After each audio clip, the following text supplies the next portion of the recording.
Aleluia. A graça e a paz, Senhor Jesus. Amém. Glória a Deus. Eu preciso dar 2 recados, né? Antes de começar a introduzir a palavra. 3. Não, primeiro não é recado, não. Primeiro é só parabenizar mesmo a equipe, né? Flores e Pedras. Eu participo de alguns já acampamentos, há alguns anos. E eu estou impactada, né, com a organização e com tudo que está sendo feito, que foi feito, toda a organização, cada detalhe. Eu vejo Deus, Elaine. Vejo Deus, meninas. Eu sei que não é fácil, né, preparar um evento dessa magnitude, com 130 mulheres. E com tanta abastança, com tanta beleza, com tanta coisa boa e com um custo tão baixo. Vocês conseguiram tudo isso por um custo muito baixo. Viu? Então, louvado seja Deus, que até isso Deus abençoou vocês. Né? Deus deu condição para cada uma estar aqui. Eu sei que experiências aqui tem de pessoas que não podiam pagar e o Espírito Santo providenciou. Eu tenho certeza disso. Se eu soltar esse microfone aqui na mão de vocês, vai sair muita experiência linda. De ontem para hoje já, hein? Mas o Espírito Santo está derramando neste lugar. Ele vai continuar derramando. Né? E honrando e dando glória, né? O nome dele sendo glorificado por tudo que foi feito. E está sendo feito. E o recado é que meu livro, eu estou reescrevendo ele, né, por uma ordem do Senhor. Demorei muito, né, sempre estou procrastinando, e procrastinar é um pecado, irmãos. Então, eu procrastinei por muito tempo a 4ª edição, só que eu não tive como escapar. Então, estou reescrevendo. Na verdade, estou numa terapia com o Espírito Santo. Né, estou passando a minha vida nesse livro. Porque o projeto do Senhor na minha vida, da vida do Ares, sem a gente se conhecer, nem sonhávamos em nos conhecer, Deus já tinha preparado tudo, não começou com o câncer. Na verdade, o câncer foi o meio de Deus forçar o bem na minha vida. O câncer trouxe cura na minha vida. E domingo eu vou dar o testemunho, mas o câncer está aqui no meu cérebro. A medicina não consegue explicar isso. Deus explica. Né? O câncer está no cérebro, mas meu cérebro não está no câncer. Já esteve. Enquanto ele esteve, eu quase enlouqueci. Mas eu fui curada na alma. Fui curada na fé. Então, só que a minha história não começou no câncer. Minha história começou quando Deus me chamou, quando Deus me converteu. É aí que começam os nossos vales. É quando nós passamos a ser conhecidos do inferno. É quando Satanás passa a nos conhecer. Porque tem isso também, queridos. Lembra daqueles 7 filhos do sacerdote Seva? Isso? Eram exorcistas. Filhos de sacerdote. Nem todo filho de crente é crente. Tem muita gente que nasceu na igreja e não converteu ainda. E está lá 40, 30 anos na igreja. E não nasceu de novo. Esses homens não eram filhos de Deus, né? Eles eram filhos do sacerdote. E eles foram, então, entrar na casa de um demoniado para expulsar o demônio. O demônio falou para ele assim: eu sei quem é Paulo e Jesus eu conheço, mas e vocês, quem são? Eles saíram dali nus, arrebentados. Então, que possamos entender isso. A nossa luta, nossos vales começam quando nós somos conhecidos do inferno. Quando nós passamos de cadáver para vivos. Porque até que Jesus venha ao nosso encontro e converta e vivifica o nosso espírito, nós estamos mortos. Nós somos mortos. E essa graça maravilhosa, sem a nossa participação nenhuma, Ele vai e vivifica o nosso espírito, nos tira debaixo da condenação, faz essa obra maravilhosa. E o Espírito Santo começa, então, uma obra de transformação, de santificação na nossa vida, que vai até o fim. né? Nós estamos aqui para sermos curados. Não tem ninguém aqui plenamente curado. Enquanto vivermos, o Espírito Santo vai aperfeiçoar essa obra. Alguns mais rápidos do que outros, porque alguns são menos custosos do que outros. Então eu falo que o câncer foi a forma de Deus forçar o bem na minha vida. Não era só um não, precisou de 3. E a Elaine estava comentando de um texto de Paulo, também gosto muito, nós cantamos ele aqui agora, né? Que é o Romanos 8:28. Todas as coisas contribuem para o bem daqueles que amam a Deus, que são chamados segundo o teu propósito, o qual dantes ele conheceu, predestinou para ser a imagem de Cristo. Então, o bem, meu amado, dentro desse contexto, não é o seu sonho realizado, não é o seu projeto, não é o seu sucesso, não é a sua conquista. Vamos sair libertos desse humanismo maligno. O diabo é humanista. Nunca foi sobre nós, nunca foi sobre você. Tudo é dele, por meio dele, para ele. Que diminua eu, que Cristo cresça e apareça em nós. Então não é sobre vocês. Eu vou insistir nisso. Porque o humanismo está intrínseco nas nossas mentes, são fortalezas do diabo. Fortalezas que precisam ser destruídas. Porque o diabo é humanista. E ele colocou o humanismo dentro das nossas igrejas, dentro das nossas mentes, e entrou com muita força. E está cada vez com mais força. Sabe por quê? Porque o anticristo é humanista. O cenário é do anticristo. O espírito do anticristo já está entre nós. Na verdade, ele está nos púlpitos de muitas igrejas. Massageando o seu ego, fazendo você se emocionar com as palavras, com as músicas, onde você é centralizado. Corra disso. Fuja desse evangelho.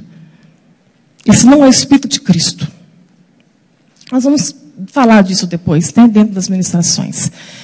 Então, o bem que Deus está fazendo na tua vida, na minha vida, é formar Cristo em você. É o bem dele para você.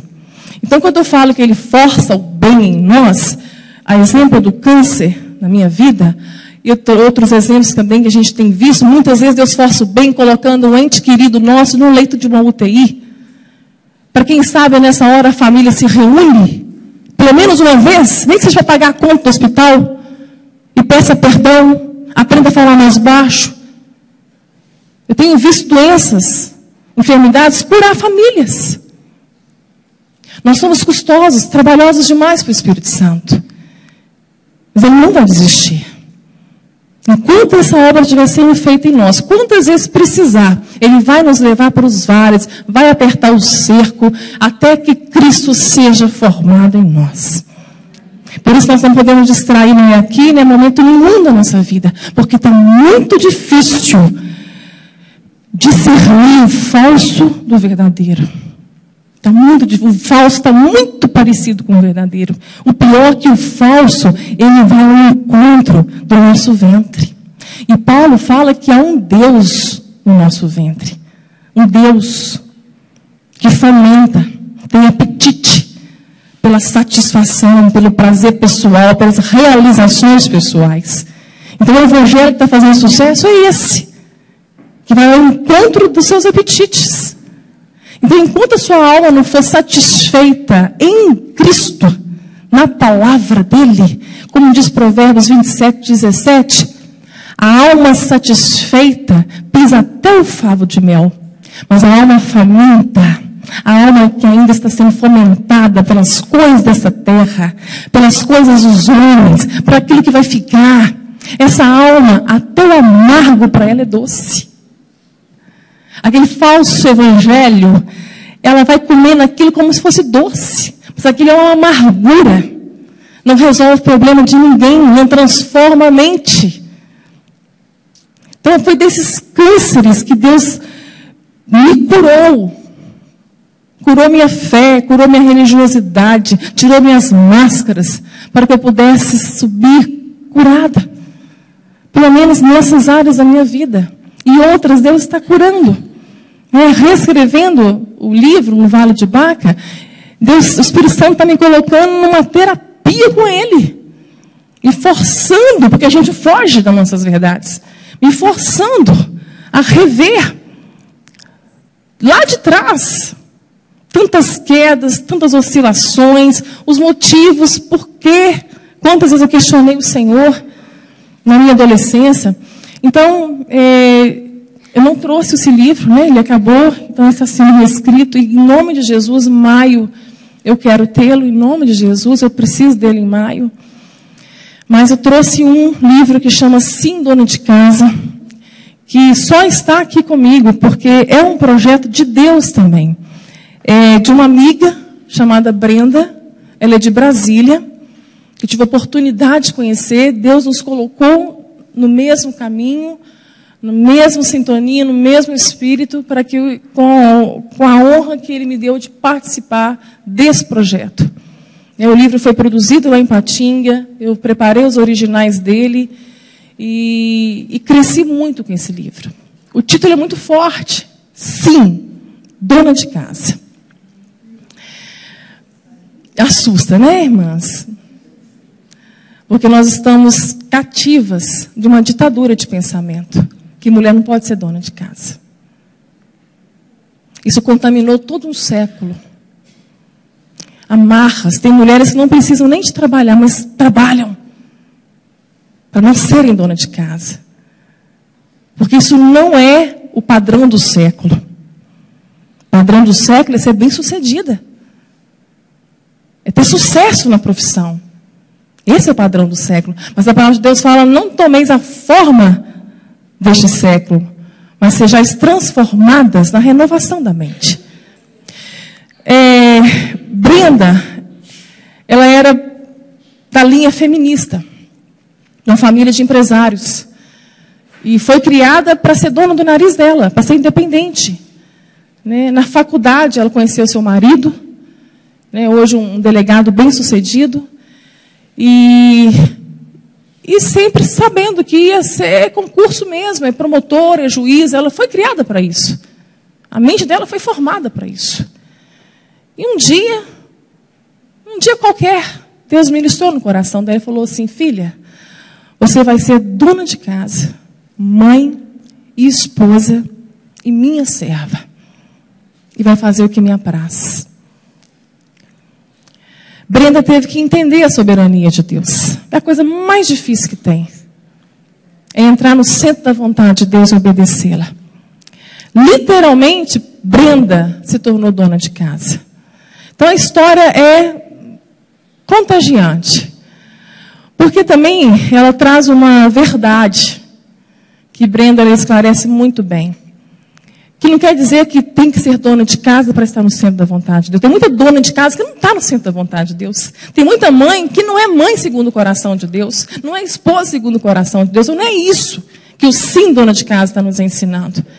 Então, mulheres que trabalham fora, profissionais, ou donas de casa, o nosso lugar é na soberania de Deus, no centro da vontade de Deus. A sua felicidade não está no sucesso do seu trabalho. A sua felicidade não está em ser dona de casa. A sua felicidade não está em ser mãe nem esposa. Nada disso, em nada disso a sua alma vai se satisfazer. Você pode realizar todos os seus sonhos. A sua alma não está, a satisfação da sua alma não está nisso. Ela está em Cristo. E foi isso que Brenda precisou aprender. Deus não vai fazer isso com todas nós. Fez comigo. Não me tornou dona de casa. Acho que daria um problemão, né, amor, para dona de casa. Jesus amado. Se um dia eu gostei de cozinha, eu não lembro. Talvez eu tenha gostado, eu não me lembro. Mas o Senhor tirou meu trabalho. Eu fui bem sucedida na minha profissão, fui cabeleireira por 13 anos. Um estúdio maravilhoso, um campo missionário. Ali era a minha zona de conforto. Ali eu evangelizava, ali eu estava e estava muito bem.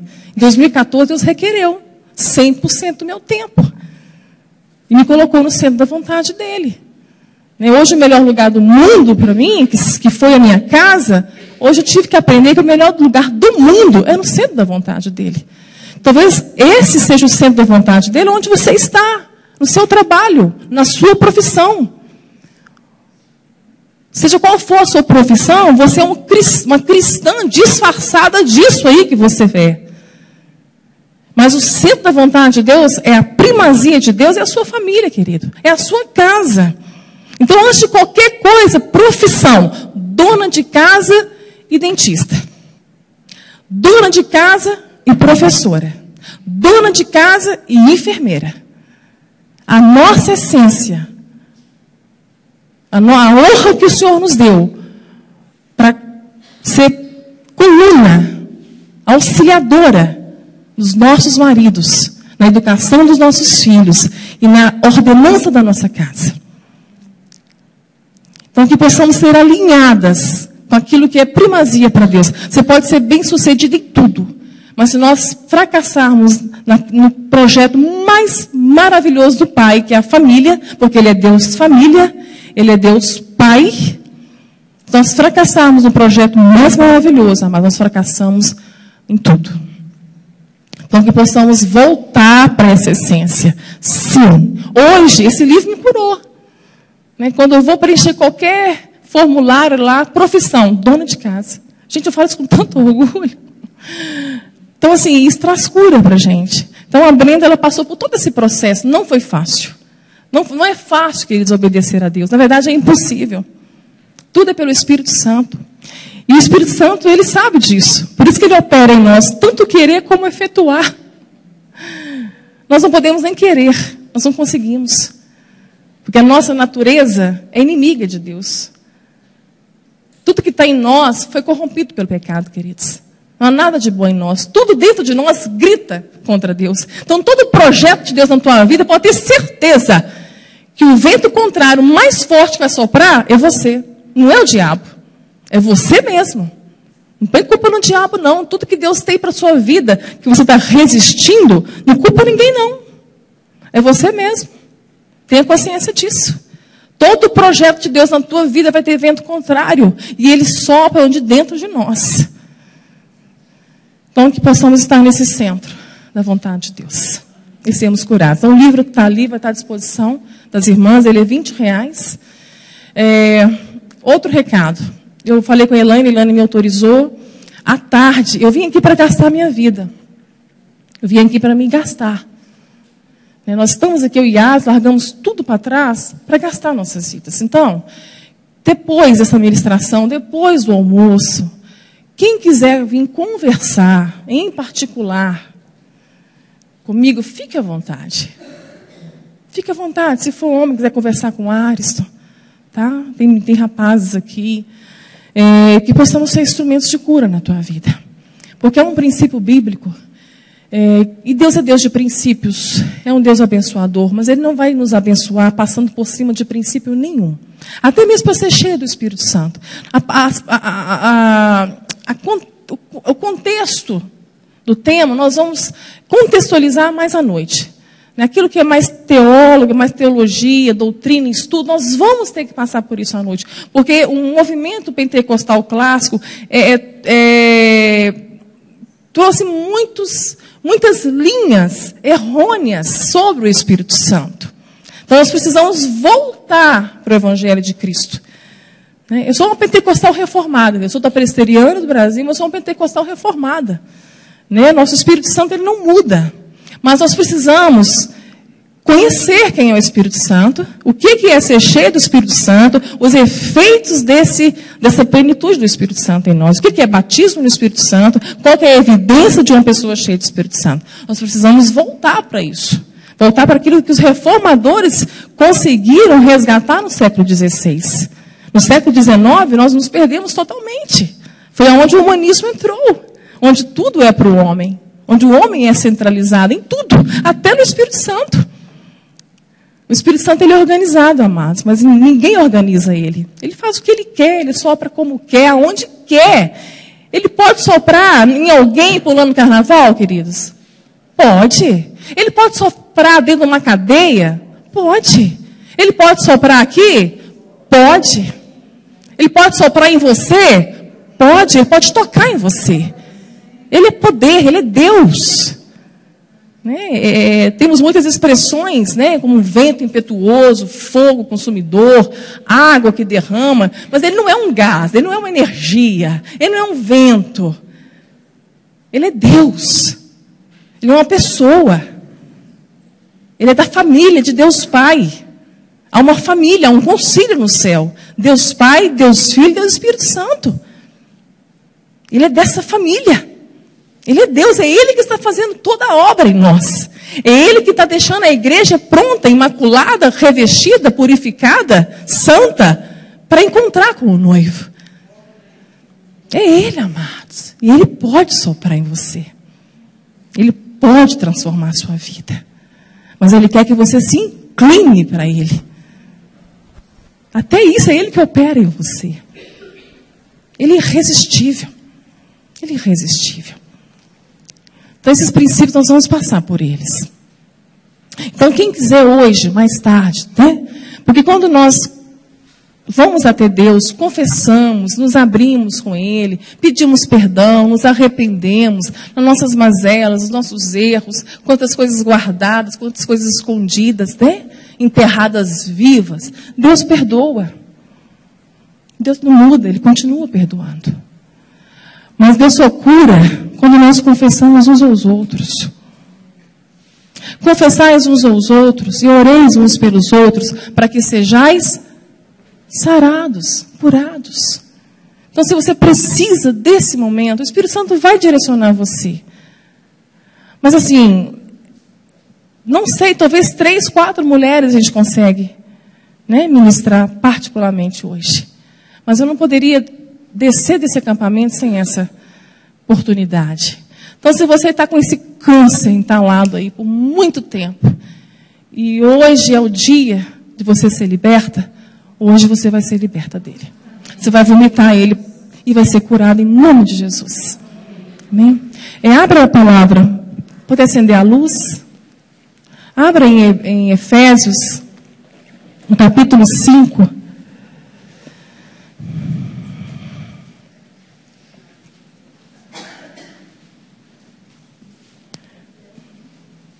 Acender a luz. Efésios, capítulo 5.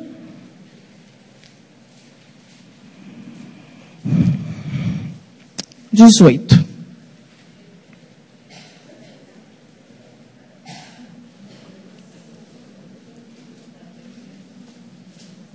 Esse é o tema que o próprio Espírito Santo direcionou em nossas vidas. Porque Ele é tudo em nós, Ele opera tudo em nós, e Ele quer nos encher. Parte dele isso. É dele essa vontade. Nós, por nós mesmos, sozinhos, não conseguiríamos. Essa obra é só Ele que faz.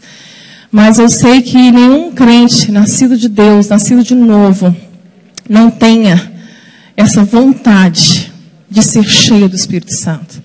E compreende que isso é mais do que uma necessidade, é uma ordem. É uma ordem.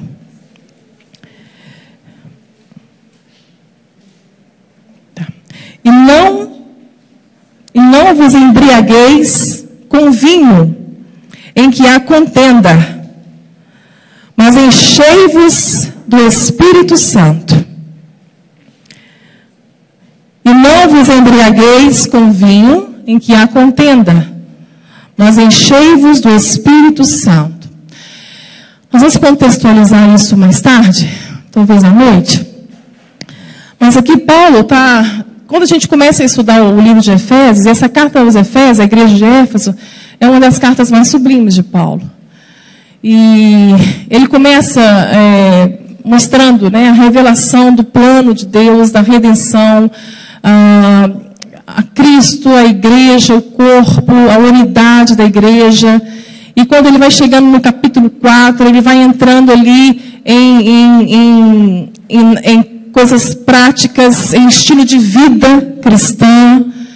E vai ali até chegar nos 5, nesse versículo 18 que nós lemos.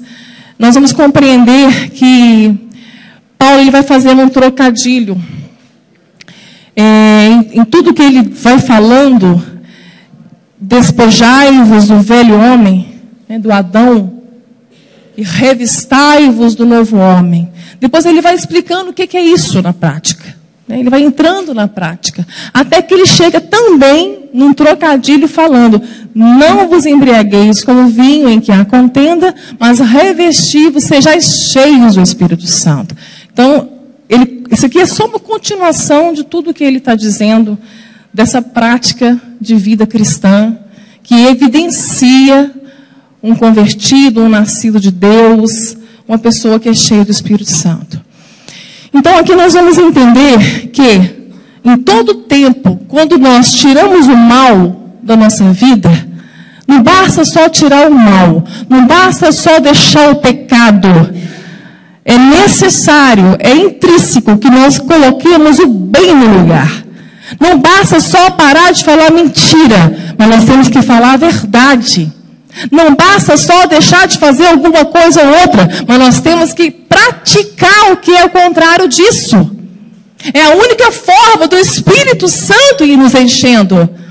Como diz Romanos 12, Paulo escreve: não sejais vencidos pelo mal, mas vençais o mal com o bem. Tirou o mal, coloca o bem. Na física, isso se é explicável. Dois corpos não ocupam o mesmo lugar. O Espírito Santo, ele vai nos encher, ele quer nos encher, mas aonde precisa ser despojado, tem que ser despojado, amados. Tem que ser despojado. Aquilo que está dentro de nós, aquilo que precisa ser confessado, aquilo que tem que ser arrependido, aquela área da sua vida que você não consegue vencer, é porque o Espírito Santo não trouxe luz para você ainda naquela área. Então tem muitas áreas da nossa vida que nós estamos fracassando, porque não há luz, não há conhecimento de Deus naquela área. E nós vamos compreender também que é ser cheio do Espírito Santo, lá em Colossenses, depois nós vamos entrar nisso aí, lá em Colossenses nós vamos entender o que ser cheio do Espírito Santo é a mesma coisa de ter a plenitude da palavra de Cristo em nós. Só nos enchemos do Espírito Santo quando há palavra de Cristo em nós. Quando essa palavra da mente desce para o coração e vai para a nossa conduta. É nisso que consiste ser cheio do Espírito Santo. Isso são princípios, amados. Nós podemos ver isso acontecendo lá em João, abre em João. Nesse encontro, em João 4, esse encontro que Jesus vai ter com a mulher samaritana. Eu falo que as maiores pregações de Jesus foi para uma pessoa só. Assim como Nicodemos, essa mulher. E Jesus, ele não está preocupado com quantidade, né? Ele foi ao encontro dessa mulher. E só em duas passagens que nós vamos ver o horário de encontros que Jesus teve, porque se está aqui, porque é importante considerar. Essa mulher foi na hora sexta, meio-dia, no calor do sol, onde ninguém mais tiraria água do poço para cozinhar, para lavar roupa. As mulheres vão cedo, elas iam talvez quando o sol, antes de nascer o sol, né, para as tarefas de casa. Essa mulher estava tão cancerosa, tão doente de alma, que ela não tinha nem condições de se encontrar com nenhuma delas. Mas Jesus foi ao encontro dela. É que eu acho maravilhoso em nosso Jesus, que os primeiros que entraram pela porta do reino não foram os religiosos, mas foram os proscritos daquela sociedade. Foram as prostitutas, foram os publicanos, foram os pecadores, foram os doentes de alma. Foram eles que passaram por essa porta. Então não importa, para Jesus não importa o que você foi, está sendo, deixou de ser. Ele vem ao nosso encontro. Porque é necessário, queridos. Ele vem. E quando ele encontra essa mulher, ele pede água para beber. Nós conhecemos a história, né? Ele pede água para beber. Aí entra todo um contexto, né, de inimizade entre judeus e samaritanos. Aqui estava acontecendo uma coisa absurda. Né? Jesus quebrando todos os paradigmas do machismo. Né? Ele deu oportunidade para as mulheres. Né? Não se podia chegar perto de um mestre. Ainda mais na hora que ele estava ensinando. E Maria se deitou, sentou aos pés dele. Ele quebrou todos os paradigmas, todos os tabus da época. né, do machismo. E ele pede água. E a conversa que eu quero enfatizar para nós está aqui, 10. Jesus respondeu e disse-lhe: se tu conheceras o dom de Deus, e quem é o que te diz, dá-me de beber, tu lhe pedirias, e ele te daria água viva. Vai mais um pouquinho, nós vamos voltar aqui, marca isso aí, anda um pouquinho em João 7, porque a Bíblia, o que eu acho maravilhoso nela, que ela responde ela mesma, ela interpreta ela mesma. E aqui no João 7, a gente vai ler assim, 7:37. E no último dia, o grande dia da festa, a festa dos tabernáculos, Jesus pôs-se em pé e clamou, dizendo: se alguém tem sede, venha a mim e beba. Quem crê em mim, como diz as Escrituras, rios de água viva correrão do seu ventre. Aí ele fala: e disse ele do Espírito Santo, que haviam de receber os que nele crescem, porque o Espírito Santo ainda não fora dado, por ainda Jesus não ter sido glorificado. A gente volta para cá, a gente vai entender agora essa conversa de Jesus com a mulher samaritana. Se tu conheceras o dom de Deus, o Espírito Santo de Deus, que seria derramado sobre nós, tu lhe pediria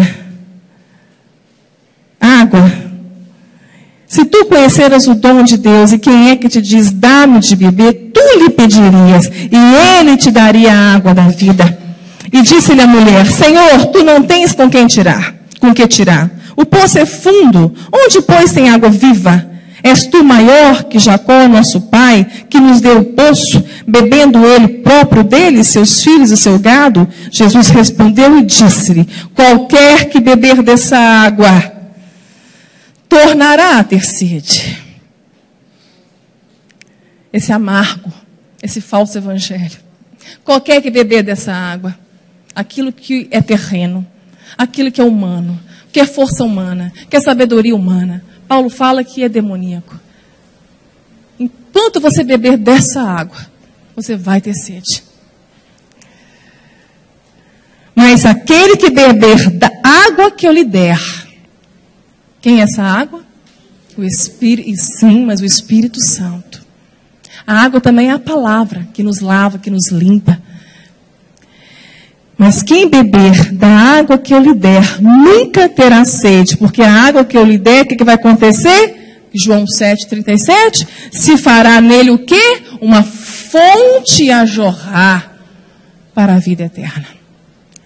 Então, quem tem o Espírito Santo dentro dele, enchendo ele, trazendo plenitude de vida, fruto do Espírito Santo, caráter de Cristo, mente de Cristo, essa fonte jorra para quem está perto, jorra para quem convive com você, uma fonte jorra para todos os lados, espirra para todos os lados, amado. Não é para você, ela vai para todos os lados. Disse-lhe a mulher: Senhor, dá-me dessa água, resolve meu problema então.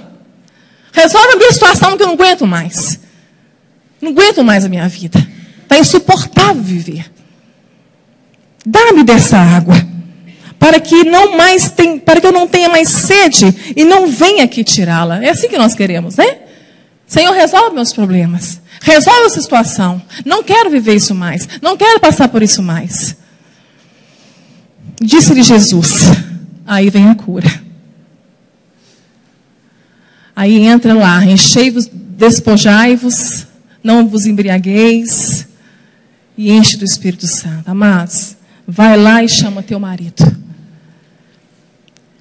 Essa mulher tinha que ser curada. Essa mulher precisava ser tratada. Ela estava com uma doença que eu falo que é uma das piores doenças, os piores cânceres que existem no mundo. Carência. Uma mulher carente. Essa mulher teve 5 maridos, querida. E o que ela tinha, Jesus falou que não era dela. Então já era um adultério. 5 maridos. Na nossa época já é difícil. Um contexto desse, uma mulher casar 5 vezes? Será que ela foi viúva 5 vezes? Provavelmente. Será que ela se separou 5 vezes? Ela foi abandonada? Provavelmente, não sabemos. Mas ela teve maridos. Ela não era uma prostituta. Ela era uma carente. Uma dependente emocional. Enquanto ela bebia dessa água, ela buscou nessa terra, ela buscou nas pessoas, ela buscou nesses maridos a felicidade dela. Cheia de expectativas. Quem sabe o próximo? Não deu certo esse, mas quem sabe o próximo? Cheia de expectativa. Amado, expectativa é um perigo. Expectativa vem da nossa ansiedade, dos nossos anseios. Ansiedade é um sentimento, mas se a ansiedade não tiver controle, ela vai virar um pecado. Ela vai nos levar para expectativas, ela vai nos levar para frustrações, ela vai nos levar para transtornos, ela vai nos levar a pecar contra o Pai. Porque quem é ansioso, crônico, ainda não conheceu a paternidade de Deus. Não conseguiu descansar na paternidade de Deus. Porque o nosso Pai, Ele nos deu tudo. Nosso Pai prometeu cuidar de nós, suprir nossas necessidades. Não nos livrar das dificuldades. Nós vamos passar por elas. É necessário passar pelas dificuldades. Faz parte. É pedagógico para a nossa fé. Precisamos ser tratados. É a forma de Deus forçar o bem em nós. Mas essa mulher, ela ainda não entendeu isso. Ela era muito carente, ela era doente. E quando um carente, ele atrai outro carente, os dois se adoecem. Não adianta enrolar a ferida, né? Igual aqueles trapos de imundícia, né? Que a Bíblia relata. Geralmente os leprosos usavam esses panos limpinhos, enrolavam as suas feridas abertas nesses trapos, mas rapidinho o pus, o sangue já estava passando, já estava sujando aquele pano. Então não adianta enrolar, não adianta tampar, não adianta mudar de um cenário para o outro. É aqui, ó, que tem que ser transformado. É por isso que Deus não está preocupado em resolver seus problemas. Problemas vão continuar porque eles fazem parte da nossa vida. O maior cenário que precisa ser transformado na tua vida é a sua mente. É a renovação de mente. É onde agora Jesus leva aquela mulher ao enfrentamento pela primeira vez da verdade dela. Ela era doente, ela era carente, ela não precisava de maridos. Ela não precisava de homem nenhum. Ela não precisava de filhos, ela não precisava de nada. Ela precisava de Cristo. Ela precisava se satisfazer em Cristo. Ela precisava conhecer essa água, que tomando dela, nunca mais ela teria sede. Jesus curou aquela mulher. Naquele contexto, ela já era uma prostituta. Ela estava se prostituindo com o marido de alguém.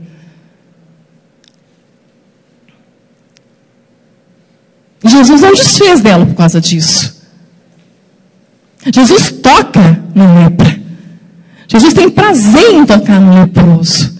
Quando ninguém mais quer, quando ninguém mais abraça, quando ninguém mais beija, quando ninguém mais ama, ele vai lá e faz questão de tocar. Quando ele foi curar aquele leproso, a palavra fez questão de mencionar que Jesus tocou nele. Jesus fazia isso, ele quebrava toda a religiosidade.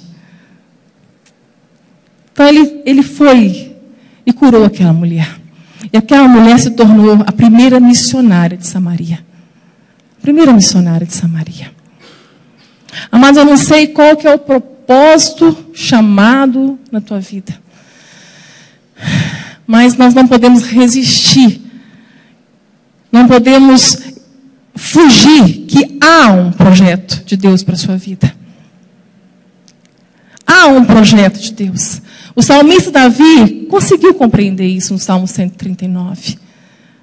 Ele disse que quando ele era ainda uma substância informe, no ventre da mãe, foi revelado a ele que os dias dele foram escritos num livro. A nossa história, amados, está segura nas mãos do Pai. E Ele não desiste de nós. Há um atributo de Deus que também é do fruto do Espírito Santo, para que nós também tenhamos, que é o caráter de Cristo, chama longanimidade. E eu fui aprender que ser longânimo é ser bondoso para tratar pessoas difíceis, custosas. Deus é longânimo. Ele tem lidado conosco. Ele tem lidado conosco. Ele tem nos suportado. Ele tem nos suportado. Porque há um projeto. Há uma história. E Ele vai voltar você para o centro da vontade dEle. Custe o que custar. Ontem eu comentei com vocês, passando o vídeo, que quando eu comecei a compreender o projeto, no Vale da Enfermidade, eu sabia que Deus já tinha revelado, não era meu chamado desde os 12 anos, pregar o Evangelho. E quando surgiu o câncer, quando surgiu o primeiro tumor, Ele dizia que havia um projeto na enfermidade, que era que eu pregasse o Evangelho, confirmando mais uma vez. Eu aceitei, né? Aceitei que Deus não me curaria. Aceitei que os nãos dele para a minha vida eram sims de vitória. Fazia parte do plano dele. Sendo ele um Deus de cura, Ele pode não curar se Ele quiser. Ele pode dizer não se Ele quiser. Ele pode fazer qualquer coisa, porque Ele é o dono da nossa vida. E eu fui aprendendo que Deus cura tudo, ainda que Ele não remova a doença. E prova disso a minha vida. Ele cura. Ainda que Ele não remova a doença, Ele cura a fé, Ele cura a alma. Ainda que o corpo continue enfermo, Ele me fez compreender que aquilo que aconteceu na cruz está consumado. Que um dia nós vamos herdar um corpo glorificado, sem dor, sem enfermidades, sem doenças, sem morte. Mas não agora. Não agora. O Evangelho Triunfalista usa muito esse texto de Isaías 53. Não, tenha fé, você vai ser curada. Ele levou sobre Ele todas as nossas enfermidades, todas as nossas dores. Amados, Ele morreu pelos nossos pecados. Ele foi moído pelas nossas transgressões. O pecado que estava sobre Ele nos libertou da condenação, da ira de Deus. Ele bebeu todo o cálice da ira. Mas o estigma da queda continua em nós. Atos pecaminosos continua. Nós somos pecadores, queridos. Nós pecamos todos os dias, porque nós somos pecadores. Mas nós não estamos debaixo do pecado. Nós podemos dizer não para o pecado, porque nós somos livres em Cristo. Nós não somos mais mortos em nossos pecados. Nós não estamos mais mortos em nossos delitos. A luz de Cristo resplandeceu em nós e nos vivificou. Ele consumou isso na cruz. Mas o estigma da queda ainda faz parte da nossa vida. A dor, a doença, a lágrima, a morte, o sofrimento. Jesus foi homem de dores. Quantos homens e mulheres de Deus, salvos em Cristo, partem para a glória, padecendo de enfermidades graves. Se nós formos olhar a história, os nossos pais na fé, os heróis da fé, praticamente todos padeceram de enfermidades graves. Mas o evangelho triunfalista falso incutiu na mente fortaleza de que se você não é curado, porque você não tem fé, que você não crê o suficiente. E a religiosidade começa a colocar sobre nós fardos, sacrifícios, campanhas. Pessoas escravizadas pelo falso evangelho, barganhando com Deus, sem arrependimento de pecados, sem confissão de pecados. Queridos, tem doenças que é por ordem de pecado, sabia? Tem doenças, que é por ordem também, de espíritos imundos. Nós temos que ter o discernimento disso. Eu tive que rever a minha vida. Eu era tão contextualizada nesse evangelho humanista, que eu tive que colocar a minha vida em xeque-mate para ver qual que era o pecado que eu ainda não estava lembrando. Por que eu não tinha fé suficiente? Eu sofri bullying espiritual dentro da igreja. Até hoje, amado, eu tenho que ter muita paciência. Eu tenho um canal no YouTube com as pregações e eu tenho um testemunho do lançamento da segunda edição do Vale de Baca. De vez em quando tem umas mentes ali com fortalezas. Irmã, testemunho tremendo. Mas eu creio que em nome de Jesus a irmã vai ser curada. Porque Ele levou sobre si todas as nossas enfermidades, todas as nossas dores. Oh, meu Deus, então minha filha não podia ter sofrido dor no parto. Não pode ter dor, amados. Ninguém está livre da dor. Dor de cabeça, dor de uma unha encravada, dor na nuca, dor na alma. Dores. Enquanto vivemos, é dor. Viver dói. Viver dói. A maioria das pessoas, dos condenados, crucificados em cruzes, demoravam muitas horas, mais de um dia para morrer. Nosso Jesus morreu com 6 horas. Porque Ele era um homem de dores. Seu corpo estava todo enfermo.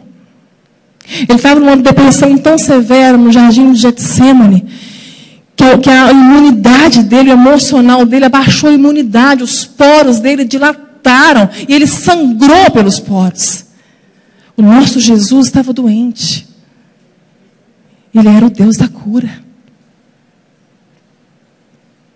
Deus cura, queridos.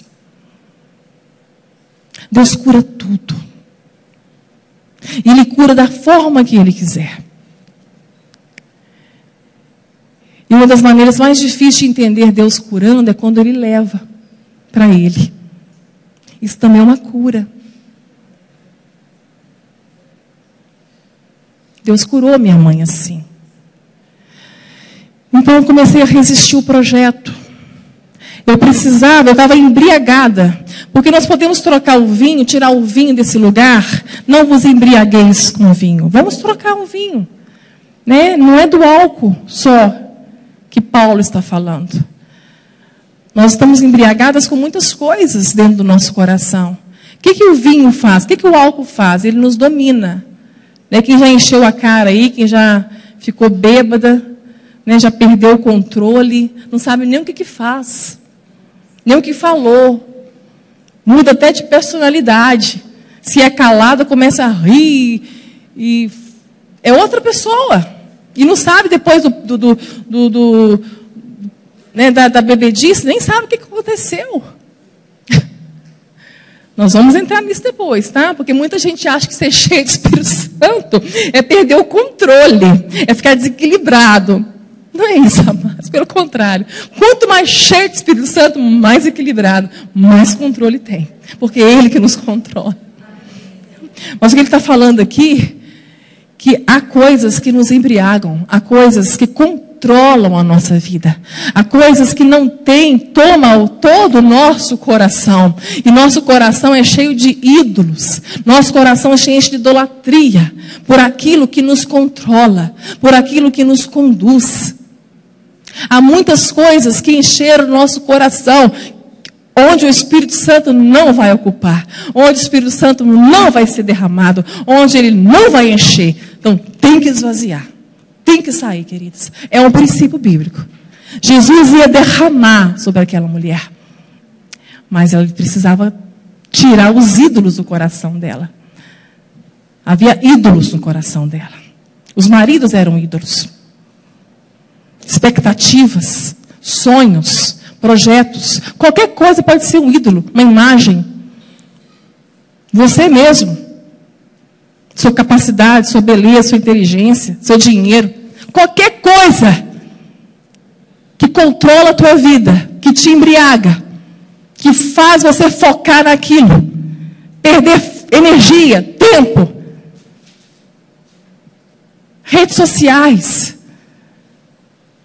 essa vida fantasiosa e real nas redes sociais, quantas pessoas embriagadas em ser alguém que não é, vender um casamento que não tem, embriagadas por isso. Qualquer coisa que nos controla, que nos domina, que não seja o Espírito Santo, é um substituto de Deus, é um ídolo do nosso coração. Esse ídolo tem que ser quebrado, essa idolatria tem que ser tirada. Eu comecei a entender a vontade de Deus, eu comecei a compreender que não tinha como eu escapar, não tinha mais como voltar atrás, era o chamado, era o desígnio dele para a minha vida, ele havia me vocacionado para isso, eu precisava me posicionar. Mas um dia eu fiz uma oração, eu falei: Senhor, foi após uma pregação sobre a oração eficaz, eu menciono isso no meu livro. E o pastor, após aquela pregação, ele nos convida a nos ajoelharmos e orarmos ao Senhor.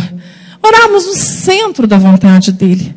Que aquilo que orar, amados, tudo está ao alcance da oração.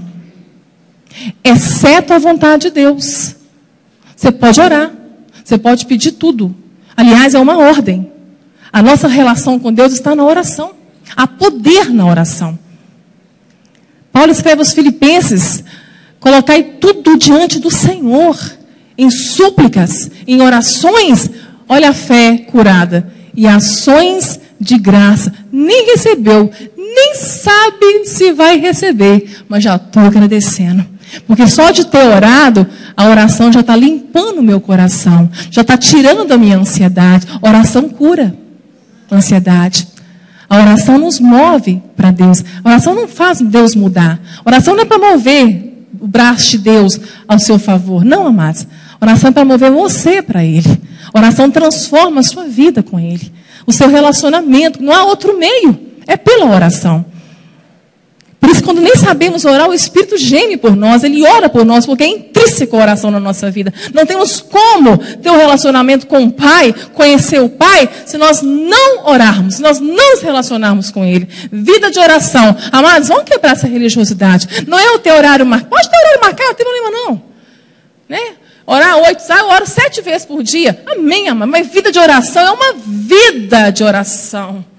Seja no trânsito, seja no tanque, seja no fogão, seja no carro, seja no banheiro. É uma vida de oração. É a mente voltada para Ele em todo o tempo. Em todo o tempo, o Espírito Santo te conduzindo. E o Espírito Santo, como que eu reajo aqui? Reage por mim. Em todo o tempo, clamando, suplicando pelo Espírito Santo. De tudo que os apóstolos viram Jesus fazendo, amados, ressuscitar mortos, multiplicar pães e peixes, curar enfermidades, expulsar demônios, acalmar tempestade, andar sobre as águas. Por 3 anos eles acordaram e dormiram com o nosso Deus, com o nosso Senhor. E me chama a atenção, de tudo que eles viram, eles pedirem só uma coisa: Mestre, ensina-nos a orar. Era o segredo. O segredo de tudo era a oração. Vida de oração. Então, na hora que eu ajoelhei para orar, eu estava tão embriagada por algumas coisas nesse chamado, com tantas fortalezas ainda, que eu falei assim: a minha oração, na verdade, se tornou a idolatria naquele momento. A cura se tornou uma idolatria. Eu precisava ser curada. Ainda que eu já tivesse compreendido, ainda que eu já tivesse sabido, por meio dele revelando que não ia curar, eu ainda precisava ser curada. Por quê? Porque a minha expectativa de felicidade estava na cura. A minha expectativa de segurança estava na cura. A minha expectativa para minha mãe viver em paz estava na cura. A cura foi se tornando um ídolo do meu coração. Esse ídolo precisava ser quebrado. Então, a oração se tornou uma idolatria. Se tornou uma reza. Uma repetição vã. E na hora que eu fui ajoelhar, quando eu fui rezar a minha reza, se você não tem resposta do Senhor para a tua vida em relação à tua enfermidade física, continua orando, Ele é Deus de cura. Mas eu já tinha resposta. Vocês estão entendendo? Eu já tinha resposta. Quando eu ajoelhei para pedir a cura, o Senhor, o Espírito Santo, Ele fala: filha, o que queres? Eu escuto isso nitidamente, queridos. O que queres? A cura ou o projeto? Numa mão eu vi a cura. Eu vi, aí eu tive a visão também. Eu escutei no meu espírito e vi uma mão, a cura, tão desejada, idolatrada, imaculada cura. Na outra mão eu vi almas. Eu não sabia o que era o projeto. Não tinha livro escrito. Não tinha nada, queridos. Eu vi almas. Vi almas. Como é o Espírito Santo que opera em nós, louvado seja Deus por isso, o querer, o efetuar, porque eu queria a cura. Eu respondo: Senhor, eu quero o projeto. Ali eu tive que morrer. Ali eu tive que me desembriagar. Eu tive que perder aquele controle, a autonomia. A coisa mais difícil de perder na nossa vida. A coisa mais difícil de morrer em nós é a autonomia. Querer o controle da nossa vida. O primeiro de nós não trocou Deus pelo diabo. Não trocou Deus pela serpente. Trocou Deus pelo Deus dele. Pelo ventre dele. De ter autonomia da própria vida. De ser independente. De conhecer o bem e o mal. E ser igual a Deus. Somos nós. Eu e você. Autonomia. A essência da idolatria é o desejo fracassado de querer a autonomia da nossa própria vida. Mas nós não temos autonomia da nossa vida. Nem o ar que você está respirando é seu. Se ele tirar teu fôlego agora, você morre. Nós não temos nem um amanhã. Que parte do Evangelho nós não estamos entendendo? O controle da nossa vida, obrigada. O controle da nossa vida é dele. Porque ainda nós temos a presunção de achar que os nossos projetos são melhores que o dele. Ainda nós temos a presunção de pensar que ele pode errar. Que a vontade dele não é tão boa assim para você. E você insiste nos seus sonhos. Sem saber, sem perguntar se é o que Deus tem para a tua vida. Você insiste nos teus milagres, sem perguntar se esse é o milagre que Deus tem para a tua vida.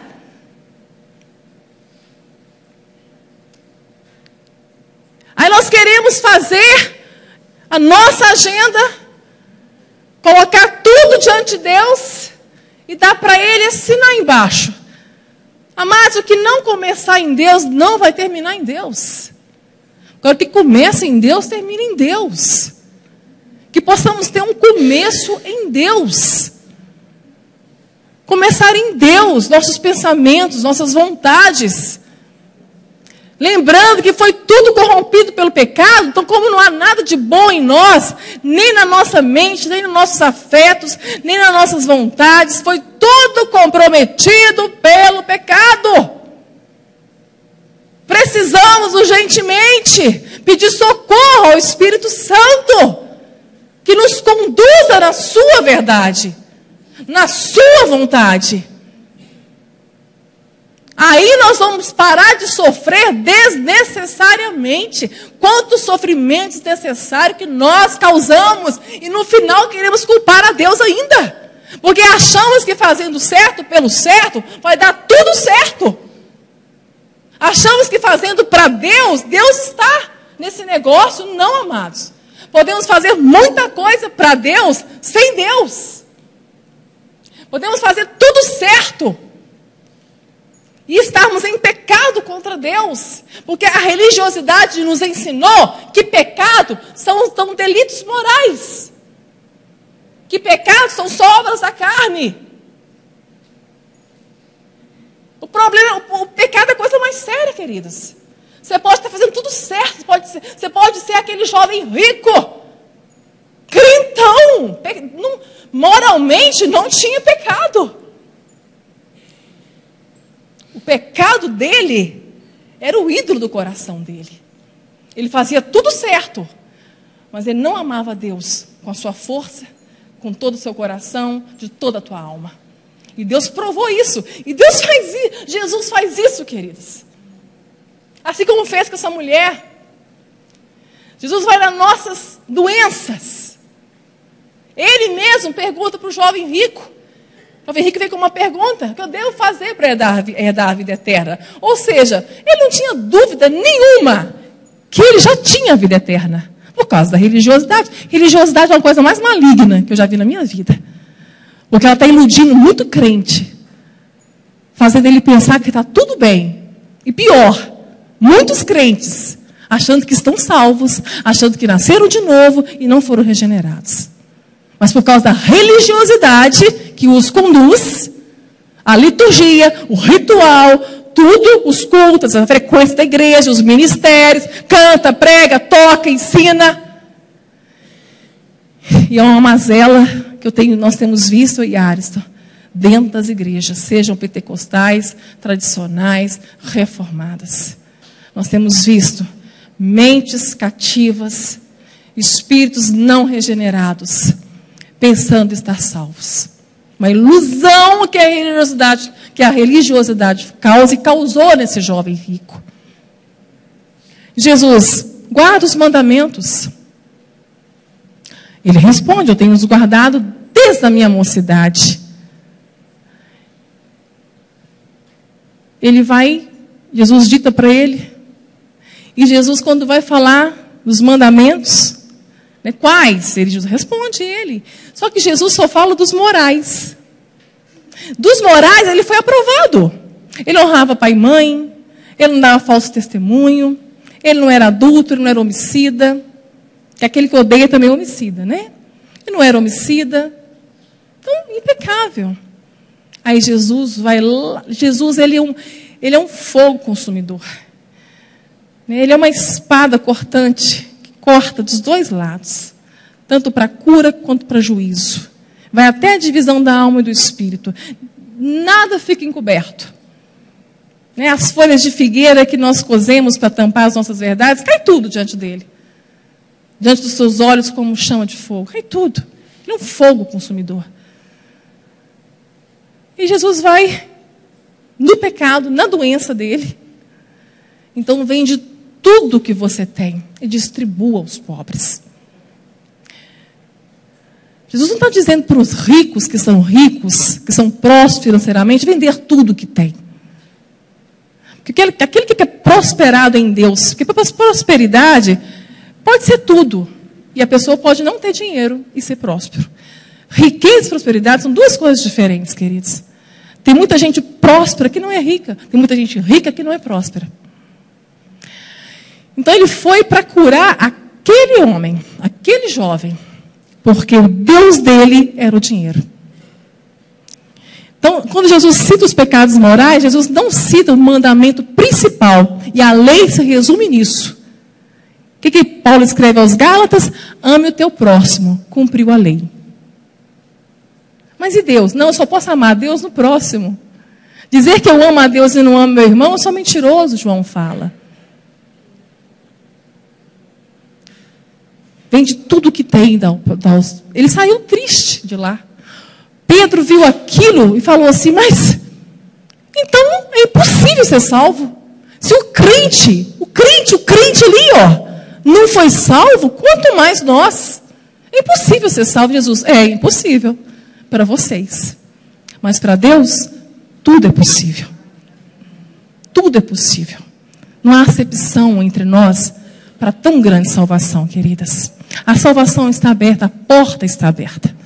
Não há acepção. Ele foi ao encontro da prostituta, como foi ao encontro de Zaqueu, como deu oportunidade para tantos o conhecer. Não há acepção. Então, nessa resistência do projeto, Nessa hora que eu vou orar, ali eu tive que morrer. Porque eu falei, eu quero o projeto, eu quero a tua vontade. Aí ele vai, né, mostra aquilo tudo. Eu entendi, né, foi como uma flecha, né, trouxe luz naquele momento, nessa área que eu não conseguia vencer. Então, as áreas que a gente não consegue vencer, porque falta luz, falta fogo do Espírito. O fogo do Espírito é para queimar, para purificar, para tirar as escórias, como também é para juízo no final, que vai separar a palha e vai queimar no inferno. Então, o fogo tem duas vertentes. Para nós é para purificar, é para queimar, é para trazer o pecado, é para trazer para fora, é para ser curado, é para o câncer ser exposto. Então que esse fogo queima em nós nesses dias, queima em nossa vida, queima no teu coração, que possa queimar, que você venha sentir queimar esse fogo, porque esse fogo é o que vai trazer luz, aonde está escuro, aonde há escuridão, aonde você não consegue vencer na tua vida. É isso que ele faz, ele queima, ele purifica. Então ele trouxe luz, ele queimou naquela hora as amarras da minha mente. Quando eu levantei, esse fogo trouxe luz para um outro ídolo do meu coração. Calvino fala que nosso coração é uma fábrica de ídolos. Que seja queimado esses ídolos do teu coração. Que venha trazer luz onde tiver um ídolo escondido. Porque o Espírito Santo não pode te encher onde tem idolatria. Quando eu levanto, havia um outro ídolo, era minha mãe. Aí eu falo, Senhor, traí minha mãe. Eu não posso pregar esse evangelho. Eu não posso falar essas coisas. Minha mãe não suportaria. Não suportaria. Eu falei isso para o Senhor. Deu 15 dias, exatamente 15 dias, em agosto de 2009. Tudo estava indo tão bem. Minha mãe saudável, uma mulher de Deus, 69 anos de idade. 68 anos de idade. E ela começa a passar mal. Levamos ela para o hospital, exames. E ela estava com câncer agressivo. Em último estágio. Sem chances. Sem chances. Deus tirou todas as possibilidades da medicina. Era propósito de Deus levar minha mãe. Porque eu coloquei minha mãe entre eu e Ele. Nada pode ficar entre nós e o Espírito Santo de Deus. Vocês estão entendendo, queridos? Nós temos tornado ídolos, filhos, maridos, empregos, pessoas, ministérios. E eu já havia sido tratada nisto. Mas às vezes quando a gente não aprende, Deus leva de novo para o vale. Ele é longânimo. Meu primeiro casamento, o primeiro marido se tornou meu ídolo.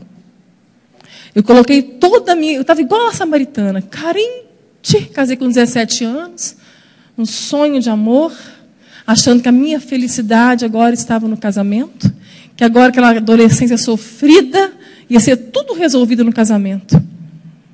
Coloquei toda a expectativa nas mãos de uma pessoa, um ser humano tão leproso quanto eu. Coitado. Ele nem conhecia o Senhor. Era um católico nominal, como muitos evangélicos nominais. E eu afastada dos caminhos do Senhor, de um chamado maravilhoso, de experiências sobrenaturais com Deus, afastada do caminho do Senhor. E eu incorri nesse erro de colocar toda a minha expectativa naquele marido. Crentes fazem isso com os outros. Claro, jamais ele ia suprir as minhas carências. Ninguém pode, querida. Ninguém pode dar o que não tem. A nossa felicidade não está nas pessoas, não está em coisas.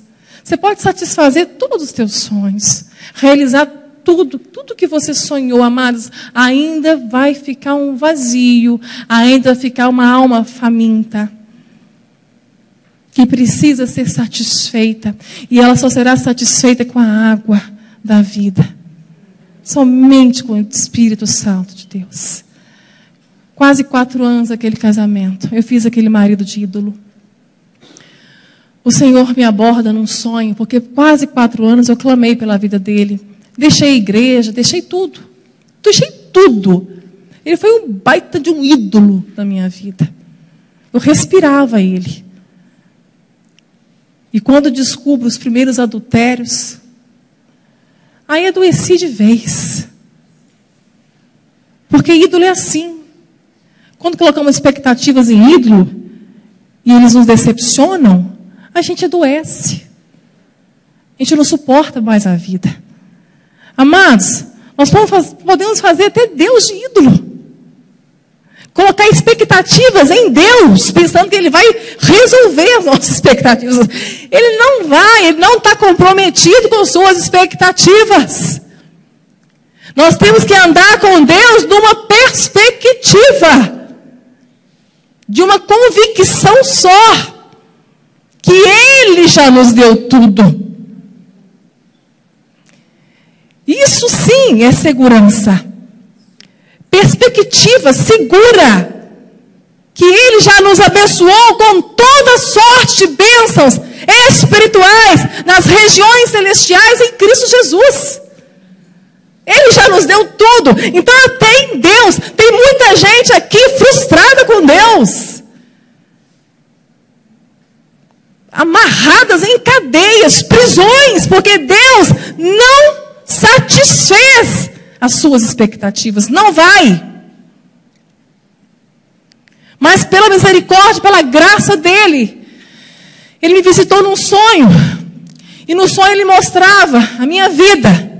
Mas no sonho, a minha vida, ele acontecia assim. Eu correndo, cansada, fadigada da vida, e demônios correndo atrás. E eu correndo dos demônios, e eu tentando fugir, mas demônios atrás, como monstros querendo me engolir viva. Um sonho terrível. E de repente no sonho aparece um anjo, calmo, sereno, e com uma voz de autoridade, ele fala: Maristela, entrega para Deus agora quem você colocou no lugar dele. Seu pecado é de idolatria. Eu não sabia que crente era idólatra. Eu não tinha nem 21 anos de idade ainda. No sonho eu era tão idólatra, que no sonho Deus traz luz à minha idolatria. Traz luz às minhas trevas e me mostra o quão grande era a minha idolatria no sonho. Porque no sonho eu não entreguei o marido. Eu entreguei minha filha. Entreguei meu bebê. Mas o marido não. E eu vi o anjo levando a Luana. 2 aninhos de idade. Eu vi ele levando. Na hora que ele leva, o cenário muda. Aí o Senhor me mostra pregando, ministrando. Todo o projeto que já tinha pronto. Eu acordei desesperada e falei: Senhor, me perdoa. Me perdoa. Não tira ninguém da minha vida, Senhor. Eu volto para o Senhor hoje. Me perdoa. Voltei para Ele, voltei para a comunhão dos irmãos. Lá na igreja encontrei força. Na unidade, nós não podemos caminhar sozinhos. Não existe cristão sozinho. Ninguém vai para o céu sozinho. Não existe discípulo sozinho. Ninguém enfrenta vales sozinhos. Então, irmãos me ajudaram, casais me ajudaram em oração. Amados, e o fruto do Espírito Santo na minha vida começou a trazer luz para o meu caráter, para a minha casa, renovação na minha mente, trazer de volta o primeiro amor. Pela primeira vez o marido viu Cristo na minha vida. E eu, sem palavras, fui ganhando meu marido para Jesus. E ele foi se aproximando. Ele foi se aquietando. Porque minha casa não era uma casa de paz. Era de uma esposa ciumenta, brava. Então, do fruto do Espírito que eu mais busquei, das virtudes, foi a mansidão e o domínio próprio. Que o Espírito Santo me conduziu a pedir mansidão e domínio próprio. Eu precisava ser uma mulher mansa, doce, para que meu marido pudesse ver Cristo na minha vida. E ele foi me curando. Eu fui perdoando, fui sendo curada. Em 3 meses, minha casa teve paz. E num certo dia,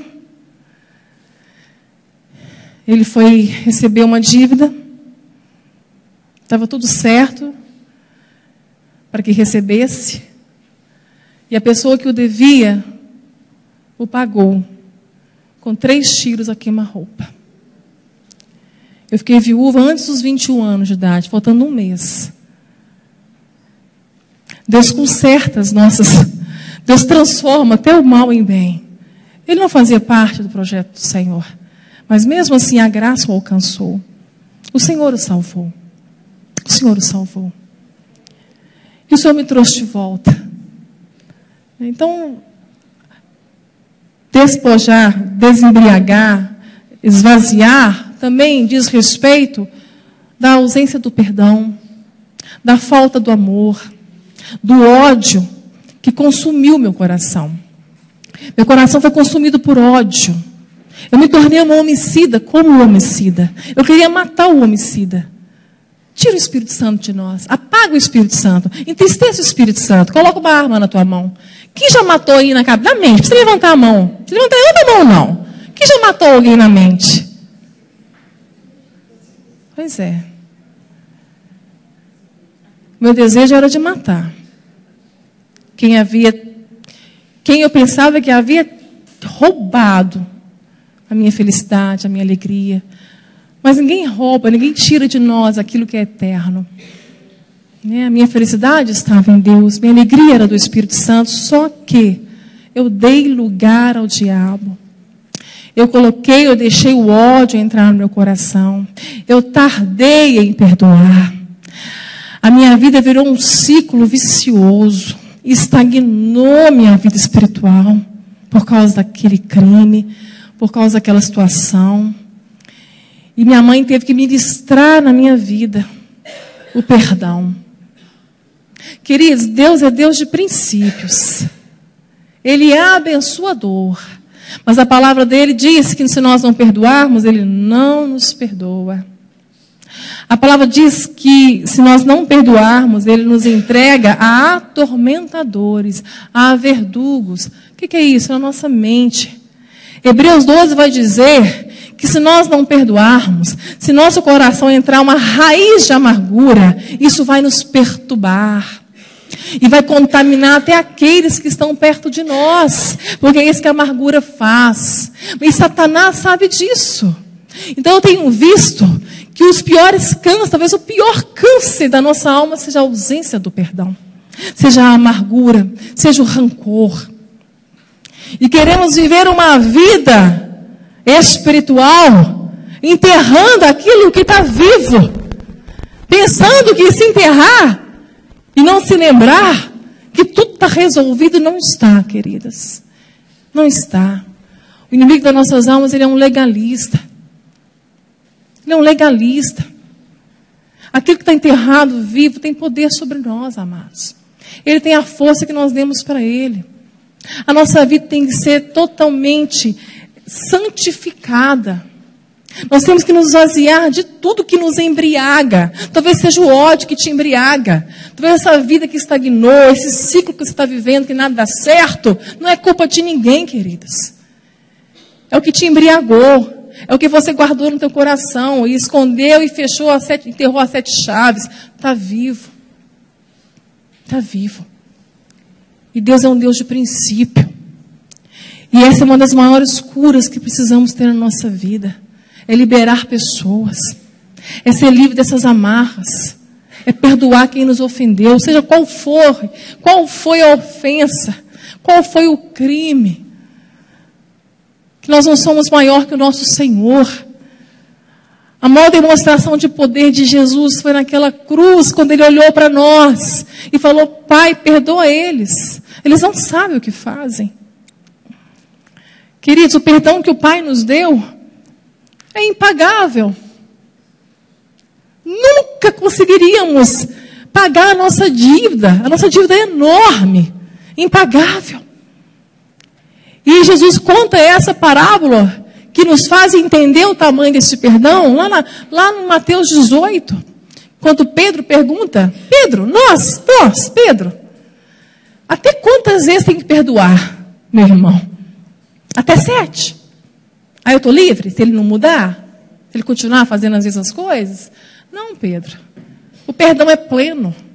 Perdão não é sentimento. 70 vezes 7 é plenitude. É atributo de Deus, é caráter de Cristo em nós. É uma decisão. Assim como o Espírito Santo derramou amor no meu coração, derramou amor no teu coração, então ele derrama com amor toda a autoridade de filhas que nós temos, de filhos que nós temos, para perdoar pecados. Nós podemos perdoar, queridas, porque nós temos autoridade de filhos para perdoar. O Senhor nos deu, Jesus nos deu isso na cruz, autoridade, poder para perdoar. Se você não perdoa, é porque você não quis, mas você pode todas as coisas em Cristo Jesus. Você precisa do Espírito Santo para perdoar. É só pelo Espírito Santo que você vai perdoar. Então, se isso está te embriagando, esse encontro que Ele marcou com você é para mudar a tua vida. Aliás, Ele não muda. É para transformar toda a tua vida. E nós temos um testemunho vivo disso. Por que eu falei que eu estou disposta à tarde para te ouvir? Porque é algo que o Espírito Santo faz. E só faz quando confessamos. Só faz quando vomitamos. Só faz quando desenterramos. E uma vez ministrando lá no Paraná, em Reserva, no acampamento da Presbiteriana também. Nós tivemos essa tarde de sábado para ouvir, para aconselhar. E foram divididos, partilhados grupos de pessoas, de irmãs que estariam ouvindo também. E desde o primeiro dia, eu vi uma irmã muito amargurada. E pelo Espírito Santo eu sentei do lado dela antes de começar. Igual eu fiquei um pouquinho ali atrás. Nesse dia eu sentei lá atrás, sentei do lado dela. O Espírito Santo me pôs do lado dela. E ela com aquele semblante pesado, amargurado, falou assim comigo: eu não consigo perdoar. E o tema era perdão, 70 vezes 7. Tão poderoso quanto enchei-vos o Espírito Santo. Uma coisa está intrínseca à outra. Eu não consigo perdoar, Maristela. Eu falei assim: consegue? Você pode. Ela: nem sei porque eu estou aqui. É essa reação mesmo que eu tive. Eu falei: o Espírito Santo te trouxe. Ele vai transformar a tua história. Nós vamos conversar. Só que ela fugiu. E eu ia atrás dela. Aqui, eu preciso conversar com você. Preciso conversar com você. Aí teve uma hora que nós conseguimos. E ela começou: o que aconteceu? Por que você não consegue perdoar? Não consigo perdoar. O que aconteceu comigo quando eu tinha 10 anos de idade? O que aconteceu com você? Eu fui estuprada. Eu não consigo perdoar. Aí eu falei: então me conta. Aí nessa hora os lábios dela cerraram. Eu vi uma batalha espiritual ali gigantesca, que o diabo não quer que você saiba desse princípio. Que você precisa ser curado falando. É um princípio de terapia, né? Quem é psicóloga aí. É um princípio da terapia, é bíblico. Precisa falar. Confessai-vos, oreis e sereis sarados. Os lábios dela cerraram. Eu falei: em nome de Jesus, fala. Eu vou com você lá atrás. Lembra onde foi. Volta e arrependa. Lembra da igreja de Éfeso? Lembra onde foi. Volta e arrependa. Vamos trilhar junto isso? Vamos desenterrar isso? Aí ela conseguiu e começou a relatar aquele episódio. Já há décadas. Evangélica, tá? Igreja, todo dia, lá, mas a vida estagnada. Por quê, queridas? Privada da graça de Deus. Como a gente consegue viver sem a maravilhosa graça? Não tem como viver sem a graça. A graça, o favor de Deus, a misericórdia, o amor, tudo está na graça de Deus. A graça de Deus é a nossa vida. Maravilhosa graça que nos foi dada de graça, de uma dívida que não tínhamos como pagar. Uma dívida que Jesus vai explicar que equivalia a 10.000 talentos de ouro. Nenhum judeu poderia dever aquele valor. E aquele servo dizendo para o rei que ia pagar, o rei, cheio de misericórdia, sabia que ele não podia pagar. Jesus deu um exemplo de algo impossível. 10.000 talentos de ouro significa 350 mil quilos de ouro. 150 mil anos de trabalho de um judeu não tem como pagar. Mas ele quis perdoar. O rei perdoou a dívida. Aquele servo sai da presença do rei, dessa graça que o perdoou, e encontra um conservo que lhe devia 100 denários, 3 meses de trabalho, só isso. Só isso.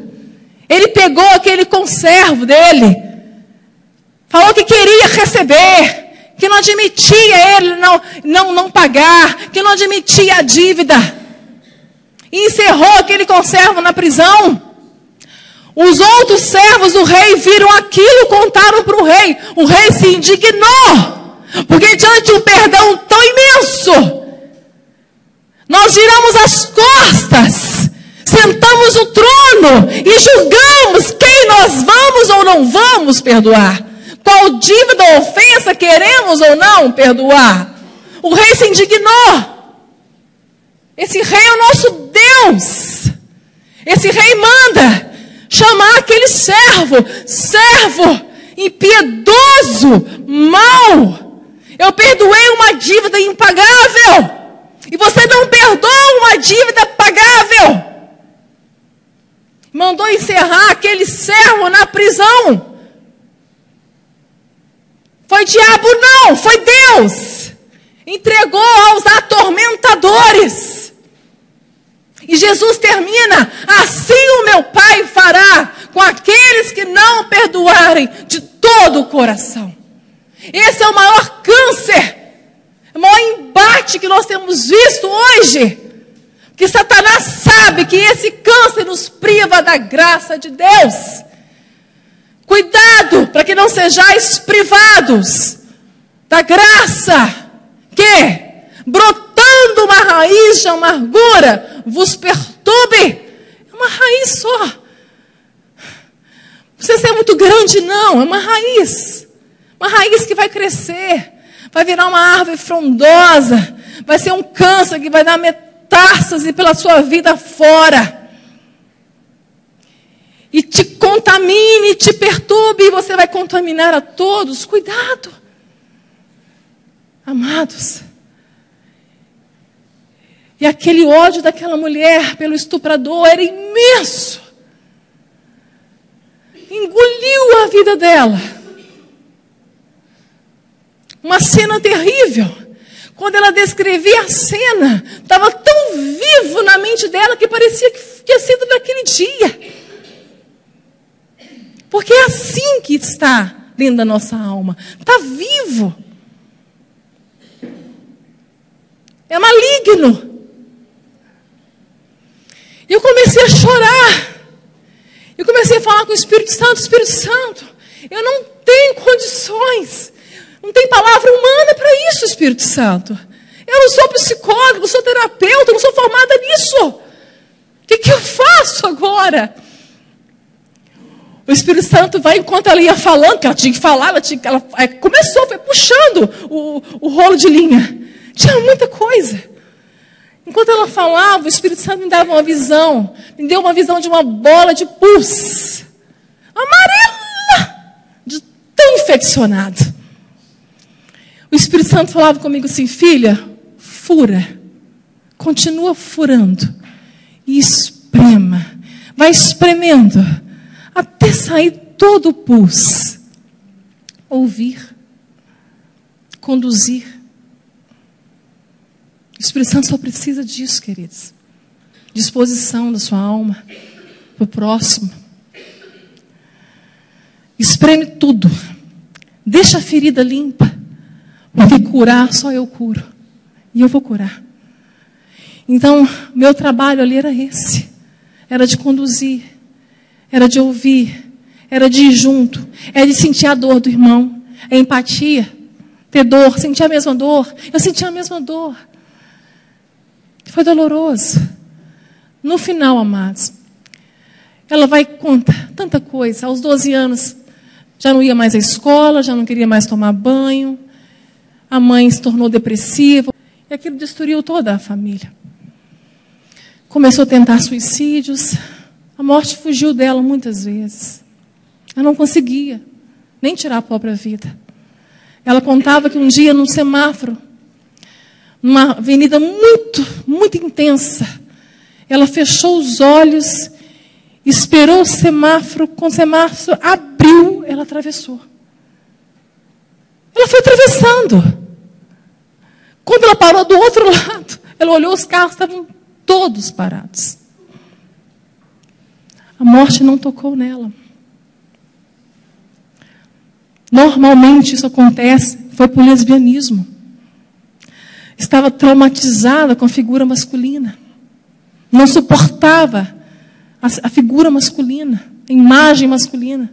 Foi por lesbianismo. Saiu do lesbianismo. Encontrou um homem bom. Casou-se. Construiu família. Igreja. Cultos. Mas nada de perdão. Nada de mexer, nada de trazer de volta, nada de cura. Às vezes perdemos muito tempo dos nossos púlpitos querendo agradar, massagear o coração, e pessoas morrendo de fome. Fome de ser liberto, fome de ser curado, fome de Deus. O tempo passou, queridos. 32 anos depois de casada, ela estava ali. E a situação dela era a seguinte: passagens compradas, quando descesse do acampamento, mal arrumada, porque é isso que o diabo pôs na mente dela, que ela não merecia a família que tinha, a netinha que tinha, as filhas que tinha, a família maravilhosa que Deus deu a ela. Ela não merecia. Ela precisava seguir a vida dela. Que é isso que a mentira de Satanás faz nas nossas mentes. Ela foi curada naquele dia. Nós terminamos aquele momento com ela orando em lágrimas pelo estuprador. Orando em lágrimas, perdoando aquele homem que nem sabia se estava vivo ou não. Mas ela liberou perdão para ele. O Espírito Santo, na hora que ela se inclinou para perdoar, o Espírito Santo, com seu poder e a autoridade, deu a ela a autoridade para aquilo que é impossível.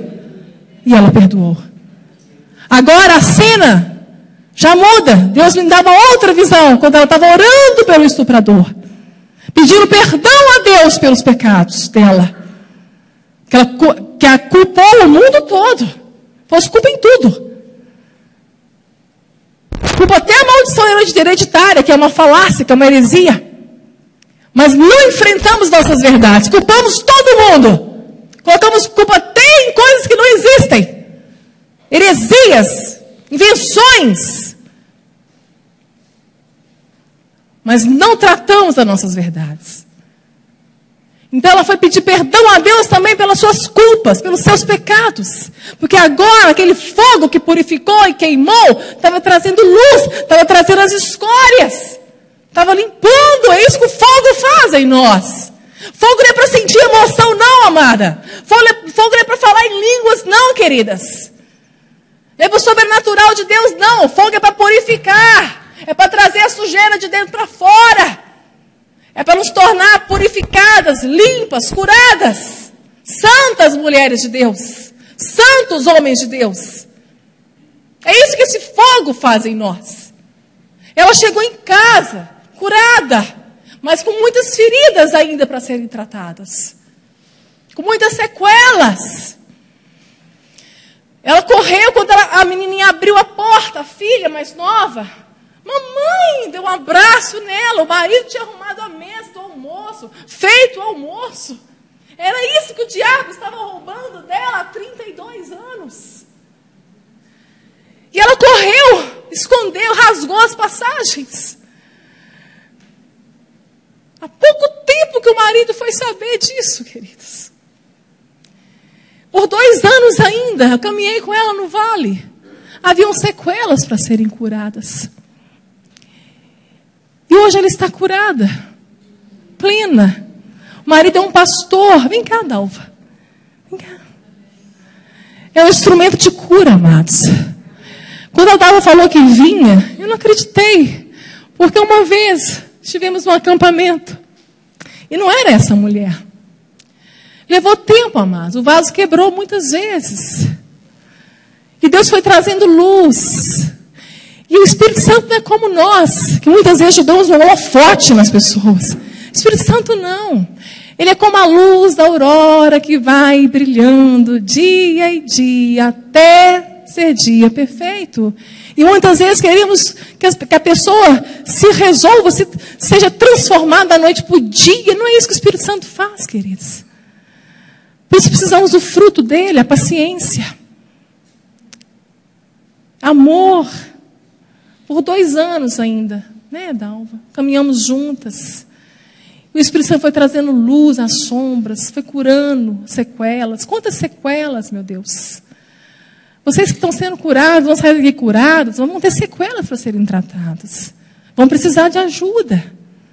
Um bom psicólogo cristão, uma mulher de Deus, Bíblia, oração. A terapia te mostra o problema, mas a cura é só o Espírito Santo quem faz. Remédios são uma bênção, a medicina é uma bênção, mas a cura é só o Espírito Santo que faz. E Dalva, hoje eu tive a oportunidade de estar no Paraná, ministrar na igreja dela, uma igreja linda, um marido abençoado, amados. E o diabo ia roubar tudo disso dela.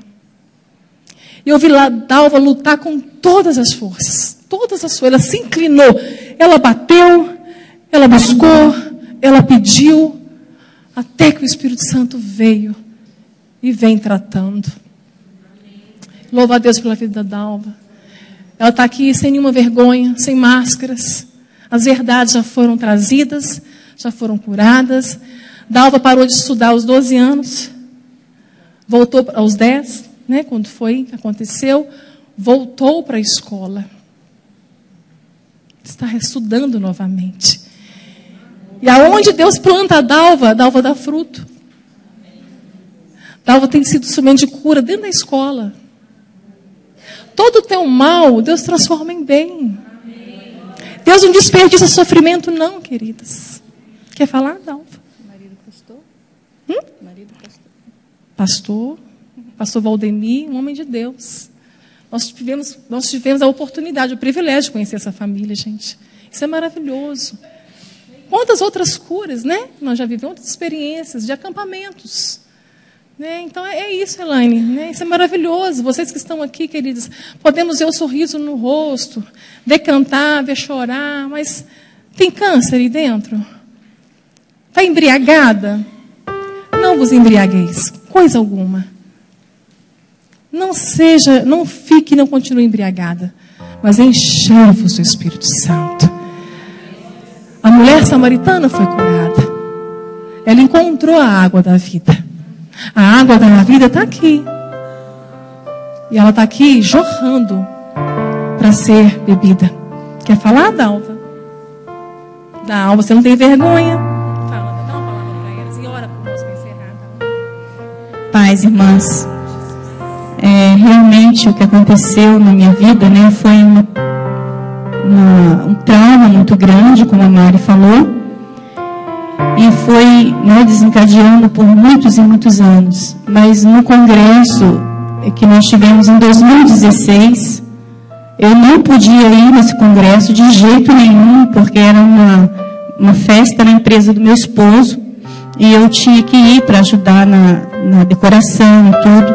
Eu não podia ir. E a festa nunca era adiada. E nesse dia foi adiada. Eu já tinha dito que não ia, né, para as meninas da igreja. Mas assim, eu senti, quando falaram que não ia ter mais o evento, eu senti de Deus de mim. Mas eu já tinha comprado as minhas passagens para ir embora de casa, porque eu não queria mais ficar na minha casa com a minha família, porque eu achava que o problema todo era meu. Né?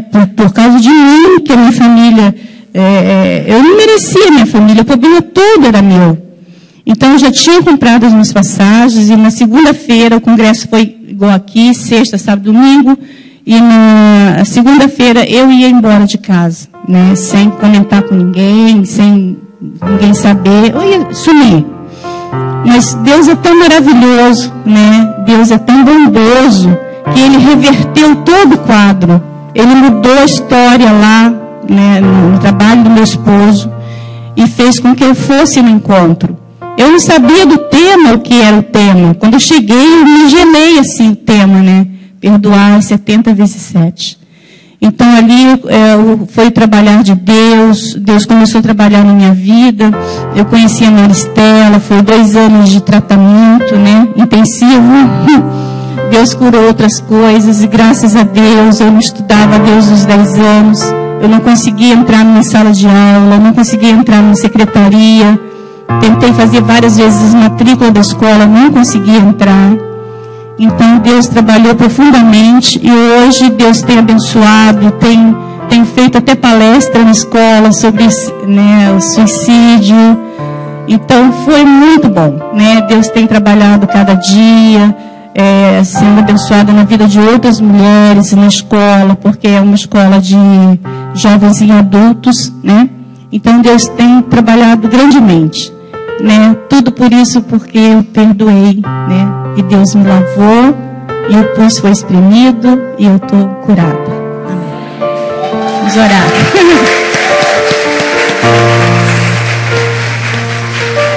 Vamos orar. Aleluia. Glória a Jesus. Senhor, nós te louvamos, te agradecemos, ó Pai, por este dia. Te agradecemos pelo que tu tens feito, Senhor, nas nossas vidas. Ó Deus, te louvamos porque podemos viver um dia de cada vez. Te louvamos pela vida da Maristela, Senhor, que foi bênção na minha vida, Senhor, e bênção na vida de centenas e centenas de pessoas, Senhor. Te louvamos e te agradecemos porque até aqui o Senhor tem nos ajudado.